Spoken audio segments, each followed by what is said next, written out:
So, after ng work ko, sumakay na ako ng bus papuntang airport.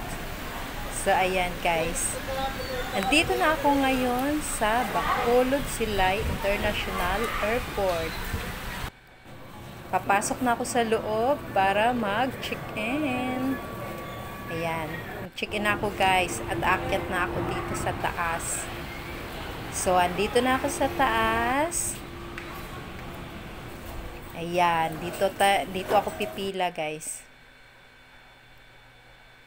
Now, charan! Nandito na ako sa taas. Waiting na. Nag-aantay na ako guys ng aeroplano.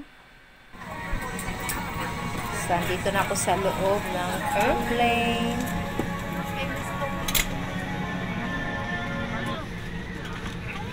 Your life vest is found under your seat.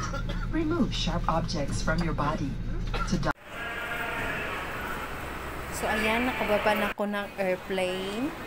Andito na ako ngayon sa NAIA Terminal 3. Dahil Cebu Pacific yung sinakyan ko, kaya dito ako sa Terminal 3. So, dito ko na antayin yung sundo ko, guys. Babush!